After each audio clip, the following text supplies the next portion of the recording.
작금의 탄핵 사태 어디에서부터 시작되었습니까? 표면적으로는 거대 야당인 민주당이 입법 권력을 남용하여 밀어붙인 의회 폭거가 직접적인 원인의 시작입니다.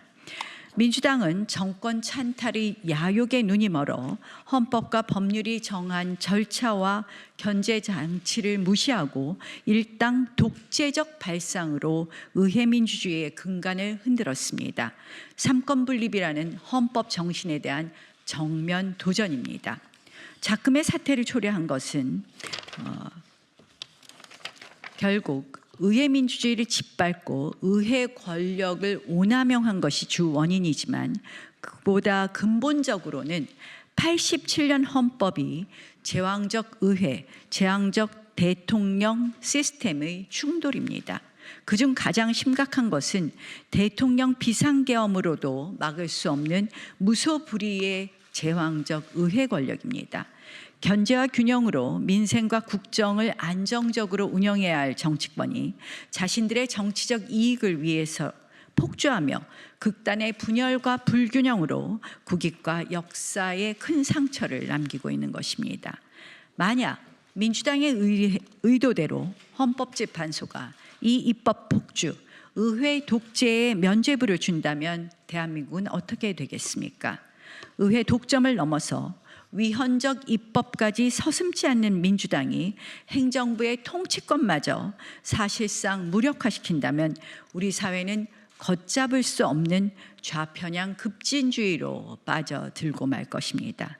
그들은 이미 헌법재판소로부터 위헌정당 해산 판결을 받은 통진당의 후신 진보당에게 국회 입성의 길을 열어주었습니다. 북한의 지령을 받아 정권 퇴진운동을 벌인 혐의로 재판 중인 민노총과 연대하여 거리 정치를 일삼고 사회 불안을 조성하고 있습니다. 기본 시리즈와 같은 급진적 현금 살포 정책으로 국민을 편가르고 국가 재정을 파탄내려 하며 국민을 국가에 예속시키려고 합니다. 굳건한 한미일 자유주의 연대를 폄훼하고 북중러 권위주의 축에 경도된 듯한 외교 노선을 강요하며 국가 안보의 근간만저 흔들고 있습니다. 이러한 민주당의 행태를 볼 때 이번 탄핵 소추는 단순한 정책적 견해나 또는 정치적 공방을 넘어선 대한민국의 정체성과 미래를 뒤흔드는 시도입니다. 만약 헌법재판소가 사실상 내란 선동에 가까운 야당의 때법식 탄핵을 인용한다면 이는 앞으로 어떤 정부든 다수 야당의 정치적 공세에 의해 언제든 국정 운영이 마비될 수 있다는 끔찍한 선례를 남기게 되는 것입니다.